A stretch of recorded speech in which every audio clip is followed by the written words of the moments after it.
Hey everyone, Ryan Walsh here, your host of Triangle Real Estate Business Spotlight, here with another awesome guest. Today joining us is Levell Exum. Lavell, thank you for joining us on the show and welcoming me into your beautiful home.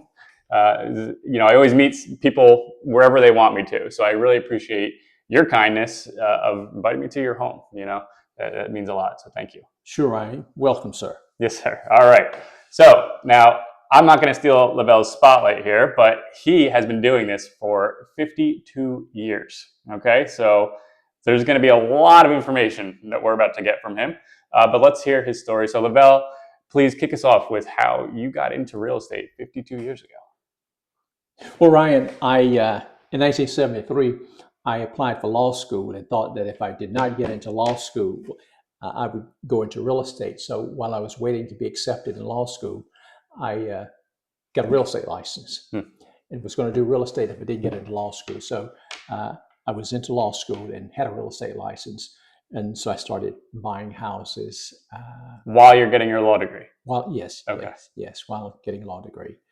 And in 1978, after being married for about 9 years, my ex-wife decided that I had not learned how to be a good partner. So she asked me to excuse myself from the abode. I did. I needed another place to live. At that time, this would have been back in the late 70s, VA and FHA loans were fully assumable. You could just take over the mortgage. And so I found a veteran who was about to go into foreclosure, and he suggested that he wanted to avoid a foreclosure on his record, and he only needed $3,000 to reinstate the mortgage, and the house would be mine. So I lived in the house, fixed it up, and after about 6 months sold it, and I had this money left in my hands after fixing it up, and I thought, oh, I like this. So Ryan, during the next 18 months, I lived in 6 houses, repairing them and selling them. Now, this was when my ex-wife and I separated. Before we separated, we had one household on which we could barely make ends meet. And after we separated, we now have 2 households. Right. So I needed another source of income. So the flipping of houses was how I generated the additional income. Now, were you doing real estate at the time? Or because you get your real estate license and you had your law degree, but from what you just said, it kind of like you almost stumbled upon fix and flips in a way. That's correct, Ryan. Okay. I did, and I'm glad that I did. So after law school, this is what I started doing. Well, I taught in business law in the School of Business at North Carolina Central University. Excuse me, from 73 to 86, and I left the university in 86 to go into real estate full time. When I left education, I told my colleagues whom I left behind that when you go into business for yourself, you only have to work a half day from then on. But I had to hasten to add, Ryan, that it really doesn't matter which 12 hours of the day. Right. That's a good note. Yeah, that's right. Okay, all right. So I mean, what happened okay, you kind of stumbled.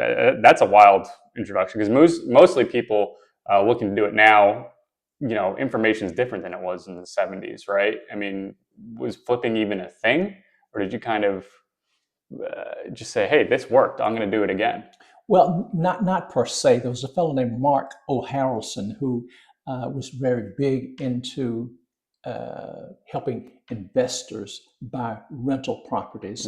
And I attended a lot of seminars. This would have been back in the late 70s and early 80s. And that's what kind of gave me an education in buying and owning. At that time, I was more into owning rental properties more so than buying them. In 1986, I held title to 86.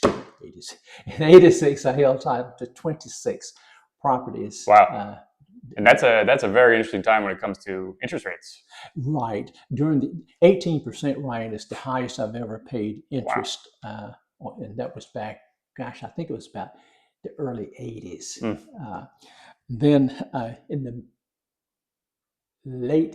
middle 80s, under the Reagan administration, we had what was a tax laws, and I forget the title of the law, but it basically did away with accelerated depreciation. Prior to then, investors were buying properties for the tax benefits, not the intrinsic value Oh, of wow. the property, but for the benefits.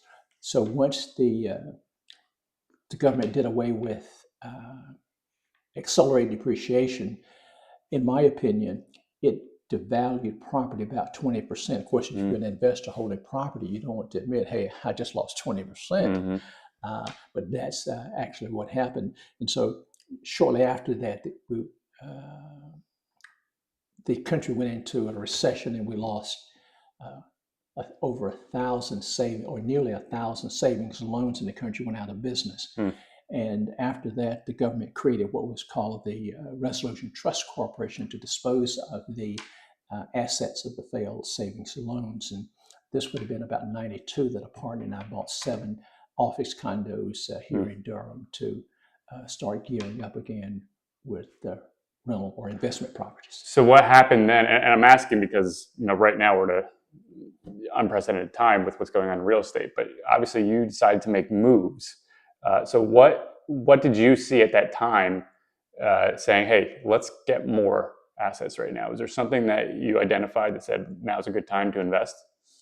Well, it took, I guess, several years after the Resolution Trust Corporation disposed of its assets for the economy to get back on the even keel. And so I wanted to be ahead of the curve when things started to get better. And that's going to be the situation now. All right, that was my next question. Can you compare anything from then to what you're seeing right now? Well, Ryan, I think it doesn't matter what the economy is doing, someone is going to make a profit. That's right. And I want to be in that number, as it were. And so, yes, I can see that things will get better. Okay. Just to bring it to modern times, because of your wealth of experience here, do you have any sort of asset that you think is strong right now, or that you would avoid, anything like that? And just in case somebody's watching this 5 years from now, the current time is June 11th, 2025, just so they're aware. So at this moment, is there any sort of, are you avoiding rentals? Are you going after flips? Anything like that you could say right now with what you're seeing in the market? Well, Ryan, for me,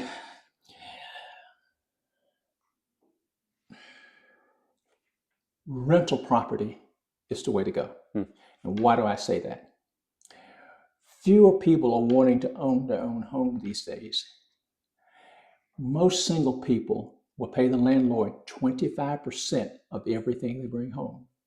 If a landlord has 4 rental properties and each person is paying him or her 25% of everything they bring home, that's tantamount to the landlord having one person go out and work for him or her all day, every day, and bring him or her everything they earn. So who is it among us who could not accumulate wealth if we could get other people to give us 25% of everything they bring home?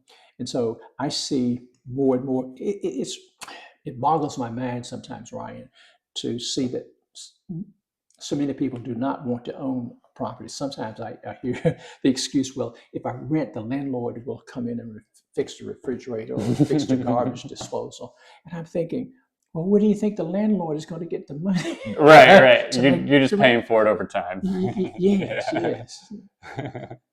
Yeah. Okay.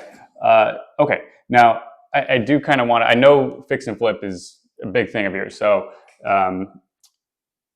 why don't I give you just a minute to tell, or not even a minute, probably 10 seconds. What's your spiel? If anybody has a certain property, I know this is your signature, so I kind of want to set you up for it. What do you tell people? Thanks for the opportunity, Ryan. My buy box, 3-bed, 2-bath brick rancher built out in 1970 on city water and sewer and within a 100-mile radius of Durham. Love it. And if you don't have that yourself yet, you should get it, meaning you should know exactly what you're looking for and be able to spew it out like that. And it's going to stick. People are going to remember it. I mean, I know anybody, 3-bedroom, 2-bath in this area, even if I'm not exact with what you just said, I'm still sending it your way now. Right. And everybody needs that. It's a marketing. It's great. One other thing I need, Ryan, I'm sorry. I need a partner for each property that I buy. My objective is to buy a property a week, so I need a partner a week with deep pockets. Okay. That's me. No. Well, I mean, okay. So that it's great that you outline a goal like that. A property a week. Yes.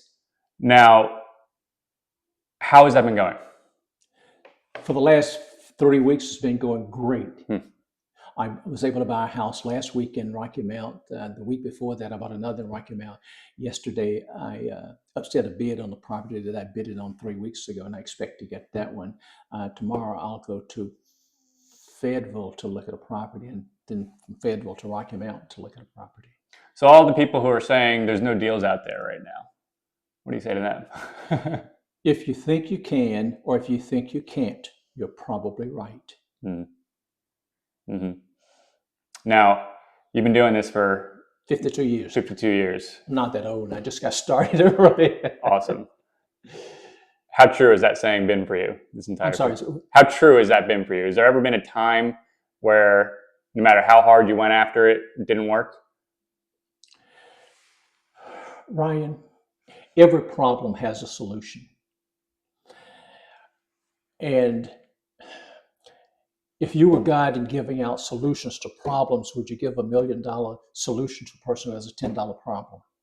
So I look for problems, knowing that every problem has a solution. I was in the Lowe's in Rocky Mount yesterday, helping this contractor get some supplies, and the fellow walked up to me. I was by myself at that time, and he started talking with me, and he was an electrician. Excuse me.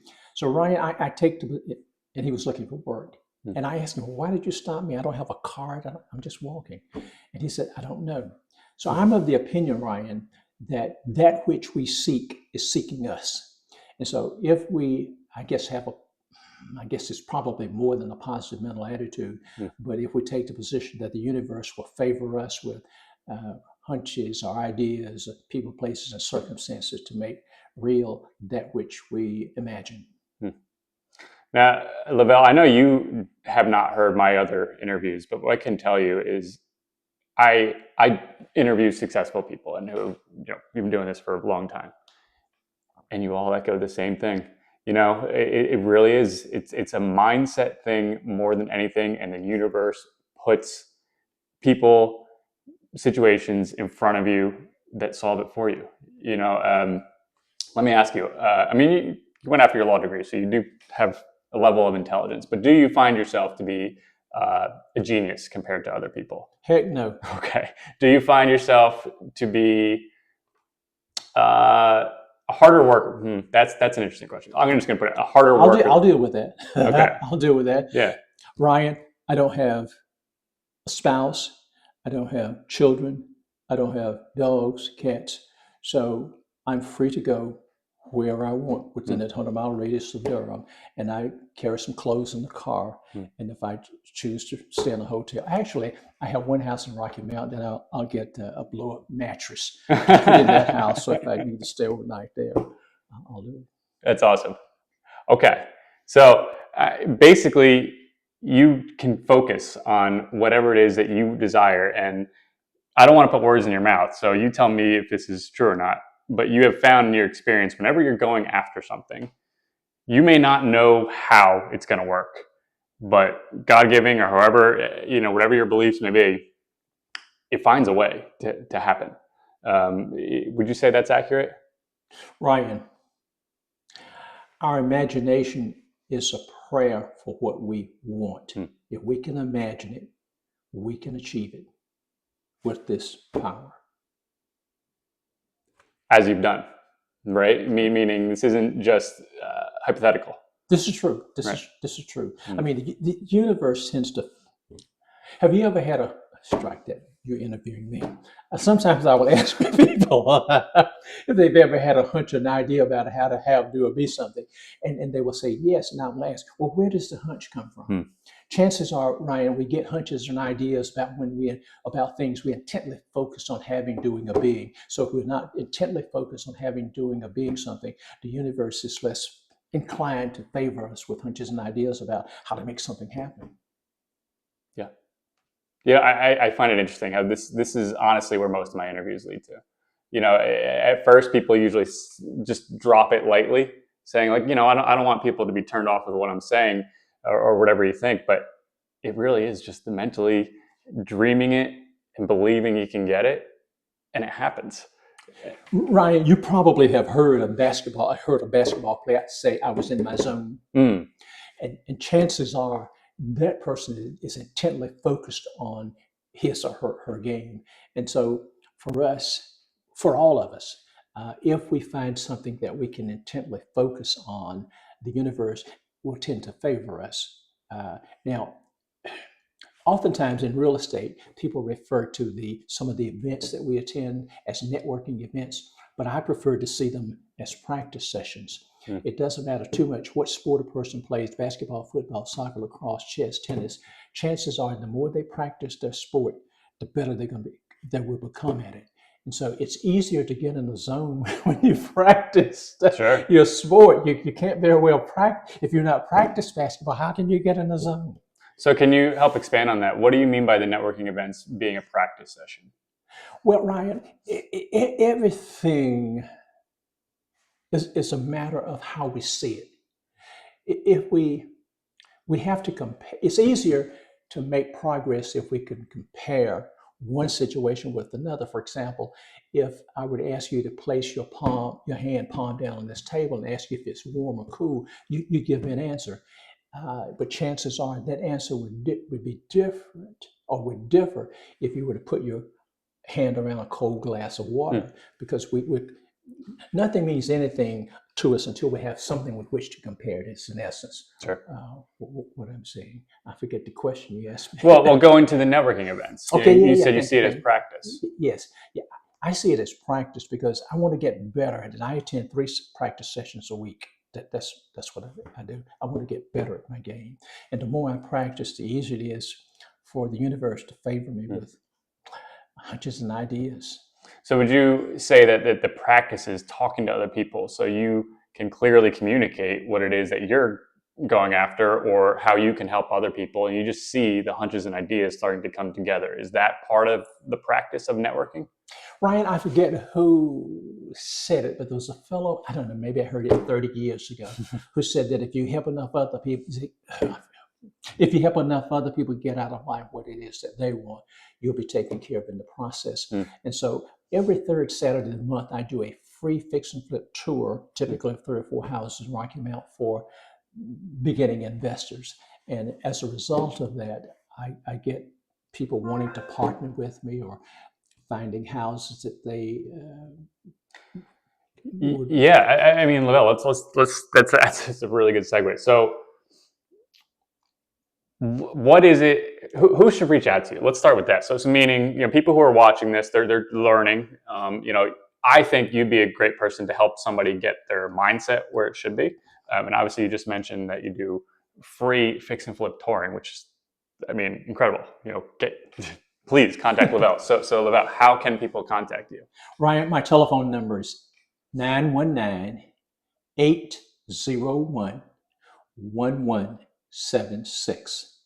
My email address is ExumL, that's EXUML at AOL.com. Again, I'm not that old, okay? My website is levelx.llc. I'll repeat that. Level, LEVELX.LLC. No .com or no .net, just .llc. Okay, and we will have that on the website and podcast for everyone to go to.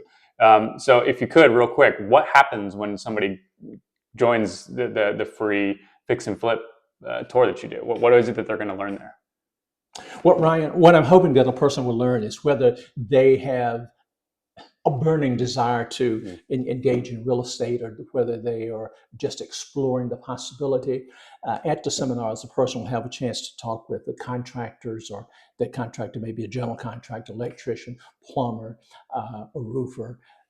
I'd like for a person to get an understanding of what it costs to replace a window, replace a roof on a house, replace flooring, paint a house, etc. You know what I love about those things is, I mean, you can pay $10,000 to go join some HGTV tour, but I personally think you get better and more information from people such as yourself that are doing that for free, because you're not trying to upsell people, right? You're trying to you're trying to just make a network. It's free. Yeah, exactly. You're making your network, and it's like your return will come from, yes, you're helping somebody, right? I mean, I live by that too. Find a way to profit by serving others, right? But yours is coming from the network, right? They're going to learn from you. They're going to partner with you on a project, right? Personally, I feel that's the best way to learn, because you get one-on-one access to someone who is as experienced and just open, which is way better than what you're going to get when you pay for one of those $10,000 courses, where they're just trying to sell you on the next course when you're done, right? So I mean, if you just want access to a wealth of information, getting your mind where it needs to be, or learning the skill sets of how to fix and flip a home, all very important to the real estate industry, please reach out to Lavell. Lavell, is there anything else you want to leave the viewers with? It can happen for you. Yeah, I think that's it. It's simple. It can, as per evidence of everyone in this podcast and Lavell's story. So thank you, everyone, for watching, and we'll catch you on the next one. Thanks for hanging out with us on the Triangle Real Estate Business Spotlight. If you liked what you heard, do us a favor. Hit like, drop a comment, and share it with a friend. It helps us grow and keeps the conversation going. Until next time, thanks for tuning in.